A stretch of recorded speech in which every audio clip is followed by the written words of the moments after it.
ഈശോ മിശിഹായ്ക്ക് സ്തുതിയായിരിക്കട്ടെ. പ്രിയ സഹോദര സഹോദരി, നിനക്ക് നല്ലൊരു ദിവസം നേരുക. ഈശോ നിന്റെ ജീവിതത്തെ സമർത്ഥമായിട്ട് അനുഗ്രഹിക്കട്ടെ. വിശുദ്ധ ലൂക്കാ അറിയിച്ച സുവിശേഷം 19-ാം അധ്യായം 41-42 തിരുവചനങ്ങൾ. അവൻ അടുത്ത് വന്ന് പട്ടണം കണ്ടപ്പോൾ അതിനെക്കുറിച്ച് വിലപിച്ചുകൊണ്ട് പറഞ്ഞു, സമാധാനത്തിനുള്ള മാർഗങ്ങൾ ഈ ദിവസത്തിലെങ്കിലും നീ അറിഞ്ഞിരുന്നെങ്കിൽ, എന്നാൽ ഇവ ഇപ്പോൾ നിന്റെ ദൃഷ്ടിയിൽ നിന്ന് മറയ്ക്കപ്പെട്ടിരിക്കുന്നു. ജെറുസലേമിനെ കുറിച്ചുള്ള ഈശോയുടെ വിലാപ നീ ഒന്ന് തിരിച്ചറിഞ്ഞെങ്കിൽ എന്താ ജെറുസലേം നിവാസികൾക്ക് പറ്റിയത്? രക്ഷകൻ അവരുടെ ഇടയിലേക്ക് വന്നിട്ടും രക്ഷകനെ തിരിച്ചറിയാൻ പറ്റാത്ത ഒരവസ്ഥ വന്ന് രക്ഷകനെ തള്ളിക്കളയാം. അവൾക്ക് ചരിത്രങ്ങളുണ്ട്.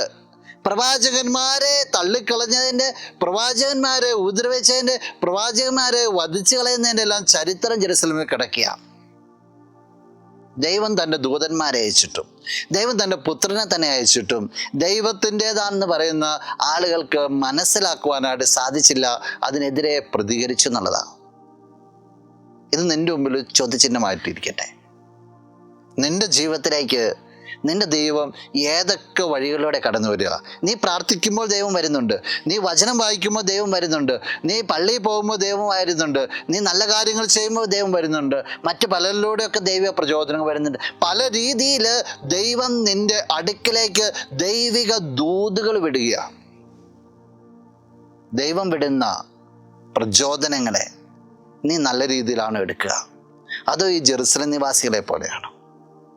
നല്ല രീതിയിൽ എടുക്കണമെങ്കിൽ അതിനനുസരിച്ച് നീ ജീവിതത്തെ ക്രമപ്പെടുത്തുകയാണെങ്കിൽ ഈശോ നിന്നെ നോക്കി വിലപിക്കേണ്ടി വരില്ല, മറിച്ച് സന്തോഷിക്കും. അനുഗ്രഹിക്കപ്പെട്ടവനെ, അനുഗ്രഹിക്കപ്പെട്ടവരെ, നീ എൻ്റെ രാജ്യത്തിലേക്ക് വരിക എന്ന് പറയും. അല്ലെങ്കിൽ അതൊരു വിലാപമായി തീരും. ജീവിതത്തെ ശ്രദ്ധയോടുകൂടി നോക്കണം. ജീവിതത്തിന് ചില വിലയിരുത്തലുകൾ ആവശ്യമാണ്. ജീവിതത്തിന് ചില പുതിയ തീരുമാനങ്ങൾ ആവശ്യമാണ്. എന്തിനാ? ക്രിസ്തുവിന് ജീവിതത്തിൽ വില കൊടുക്കുവാനായിട്ട്. അത് നിനക്ക് സാധിക്കട്ടെ. നമുക്ക് പ്രാർത്ഥിക്കാം. കണ്ണുകൾ അടച്ച് കരങ്ങൾ കൂപ്പാം. നല്ലവനായ കർത്താവേ, നിന്നെ അങ്ങ് സ്തുതിക്കുന്നു, ആരാധിക്കുന്നു, മഹത്വപ്പെടുത്തുന്നു. നിന്റെ നിറസാന്നിധ്യത്തെ നന്ദിയോടുകൂടി ഓർക്കുകയാണ്. ഈശോയെ, നിനക്കെപ്പോഴും വില കൊടുക്കുവാനായിട്ട്, നിനക്ക് വേണ്ടി ഒരുങ്ങിയിരിക്കുവാനായിട്ട്, നിന്നെ ജീവിതത്തിൽ എപ്പോഴും സ്വീകരിക്കുവാനായിട്ട് ഈ വ്യക്തിയെ അനുഗ്രഹിക്കണമെന്ന് പ്രാർത്ഥിക്കുകയാണ്. ഇന്നത്തെ ദിവസത്തിനു വേണ്ട എല്ലാ നന്മകളും കൃപകളും സമാധാനവും ശാന്തിയും എല്ലാം നൽകണമേ, ഇപ്പോഴും എപ്പോഴും എന്നേക്കും. ആമേൻ.